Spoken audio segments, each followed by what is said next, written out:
bloody fantastic.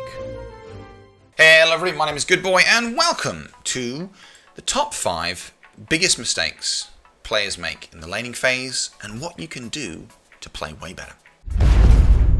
Where to ward is a key skill to get completely and utterly right. Generally speaking, you want to use your wards to detect, obviously, rotations. Sometimes you can use it for detecting runes and important spawn times. And then you can use them mainly to protect your team from being killed. And of course, the most important heroes in the game are your mid core and your safe lane core. Those are the two that you want to look after the most. So placing wards appropriately is absolutely essential to keep them alive. In the mid lane, which is actually slightly more important, I would say, than the safe lane, just because it's harder to resist a gank in the mid lane than it is the safe lane, generally, is placing the ward nearest the Roshan pit where the rune will respawn. Although that is an obvious spot to be dewarded, you can do that. In the safe lane, naturally, of course, it's somewhere close to where the river is, or a key rotation point where it's easy for enemies to move in. Sometimes you might want to put it on the actual rune respawn spot, but generally, or overlooking it. This is just simply to protect your team. What you can do that's also a cool trick is a smoke deward, or smoke warding trick, where when you activate, when the game first starts, you pop a smoke off, then you can move with your increased movement speed, particularly to the mid, place down your own observer ward, and then just watch for a little bit to see if an enemy support turns up with their own wards. Obviously click the enemy support, see if they've still got their ward there, and then if it disappears, you have a good idea of where it is. Courtesy of the vision provided from you from the observer ward, you then return, put your sentry ward down, deward, and you have a massive vision advantage. This is like a big key thing, and if you can deward their observer wards in the early part of the game, and the way you can do this is by simply anticipating where a good place to put a ward would be, and then place down a sentry ward close by to see if it's there, that can give you a large advantage and also set you up very nicely for good rotations. The right starting items are absolutely imperative. For a support, you're going to need regen, but obviously wards and courier. Now, I'm assuming you always buy a courier. You might not if you're really low skill, but please do. But buying those wards and dewards are actually critical to the game because, as I've mentioned in point 5, if you can deward their vision, it sets you up very nicely to gank and kill the enemy target. If you're a core, on the other hand, it's buying plenty of mana regen and plenty of health regen being the more important one.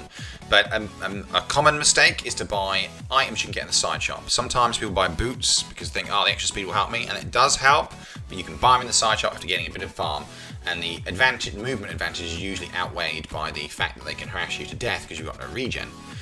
The other one, though, that's more common for cores is also Quelling Blade, because Quelling Blade assists, obviously, in the farming process, albeit very slightly, admittedly, in the early game.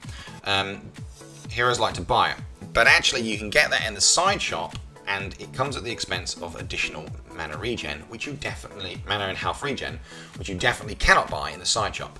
So what ends up happening is, you have your Quelling Blade, you're kind of slightly better farming, but not really, and then you're getting harassed by the enemy, and then you have to retreat to the tower, or go back to base, or call the courier, or whatever, and you lose out loads of golden experience, which you would have been able to get had you had the health regen. So usually it is not, in fact, always, pretty much, the Quelling Blade's cost is not worth the advantage. Remember, you only got to kill 4 or 5 creeps or whatever before you have enough gold to buy it from the side shop anyway, and then continue your advantage. You can't do that with health regen, and so that is a cost you have to take into account if you're going to get it. So don't do it. Get yourself plenty of regen, give yourself a large, what I call a health regen shield, and then set yourself up for a much better laning phase and to get all the farm you need. Rotating correctly and being aware of the enemy's rotations. So rotations are all that fun stuff in the laning phase where you get to gank people. So paying attention to the minimap, ideally every 5 seconds, is a great rule. But on top of that, it is observing or reacting to when either you die or when an enemy hero dies. So if an enemy hero dies, they have a solo hero in lane. Now, if you've got 2 people in lane, which normally you do, that suddenly gives you an advantage. Either that solo person who should be playing more defensively is vulnerable to a gank, or, more likely, your support can disappear from that lane and go either to the mid lane or the safe lane, or if it's the other way around, the off lane, and assisting a gank. Remember, of course, a good rotation hero is one that is A support, because they don't have to worry about gold and experience as much, and B, has a good either types of stun or lockdown or slow or whatever that helps you secure a kill. Those make great rotation heroes, and so disappearing in a timely manner can really help you with that. The other thing that you don't want to do is teleport in a really obvious fashion. So when you teleport into, especially after you've died, when you teleport onto your tower, but the enemy can clearly see you do that, that ruins an entire long advantage you would have had where they don't know where you are and they're worried about being ganked, so they play more defensively. So, leaving yourself super exposed like that, especially when you've just died and you're a support, is a big mistake. Now, if you're rushing back to get farm and experience, that's fine. But if you're a support, you can just walk back, or even decide to rotate and gank another lane, and then teleport in if your core is getting harassed and is about to die. But making it obvious where you're moving is a giant mistake, particularly with obvious teleportation. So do generally avoid that mistake. So lane control is pretty important. The ideal place for the creep wave to be, if you're in a safe lane particularly, which is the main one that you can control,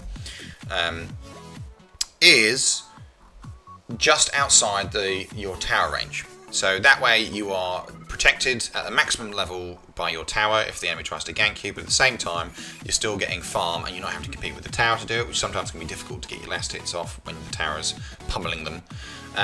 But what it also does is towers push lanes. So you've got to bear in mind that whenever creeps are being attacked by the tower, that is a way of pushing the tower out, pushing the lane out, because those creeps die faster, which means your creep wave takes less damage, which means they will push much harder, they will last longer, and then when the next creep wave comes on, you've got an advantage.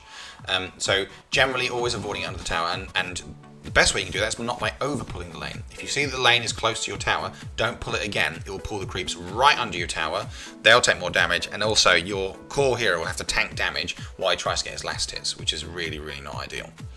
However, while that is the best location for your lane control, sometimes you may want to adopt a push strategy, and that's something you have to take into account. And so if you're going to do a push strategy, don't double pull the lane.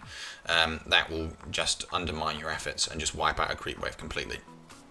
So those are pretty good, straightforward methods, and obviously communicating with your core or support in terms of what you want to do and being consistent in that is going to be a key way of achieving that aim. And then finally, choosing the right targets in lane is very, very important. You have to take into account what the right target is in the first place, and then also being consistent. So choosing the right target is fairly easy to work out. Usually it's going to be the support, however, not necessarily. If you're dealing with heroes that have either very, very high levels of tankiness, so for example Ogre Magi is very tanky, quite hard to kill actually because he's such high strength. Or you're dealing with for example, you want to target a core hero, but they have an escape mechanism, like Anti-Mage's Blink is an amazingly strong escape mechanism. It makes it very, very difficult to gank the hero unless you have special skills which deal with it. In particular, escape mechanisms are spells, which means silence, or for example, if it's invisibility, if you buy sentry wards or dust or whatever, then you can mess that escape mechanism up. But the key thing is, actually, once you choose the right hero, which is usually the squishier, harder to escape hero, because remember, a kill is a kill, and that ruins, affects the entire balance of the game, is making sure that you consistently hit that target. Because remember, every hero has a regeneration shield. They can take so much damage because of all the regen they've bought before being forced to rotate. Now, you might be tricked into thinking, oh, well, I didn't get a kill, so that didn't work. If you didn't get a kill, but you forced them to leave the lane to get regeneration, or go to a shrine, or even have to go back to base, you're depriving them of gold and experience, and in the process you're also leaving the lane exposed to ganks and rotations, and you can take advantage of that and then kill them consequently. So just by targeting one hero, forcing them to burn up all their regeneration, obviously click on them to see how they're doing for regeneration, and then keep going on that target, even if you don't get a kill, can really disrupt the lane equilibrium and set you up for either rotations and kills or just winning the lane lane and forcing the other hero who's been left by themselves to play more defensively and therefore get less hits as a result. And so this could be a nice little advantage to give you a good way of dominating your laning phase. Everybody, thanks so much for watching the video. Please give the video a like, subscribe and share. Goodbye.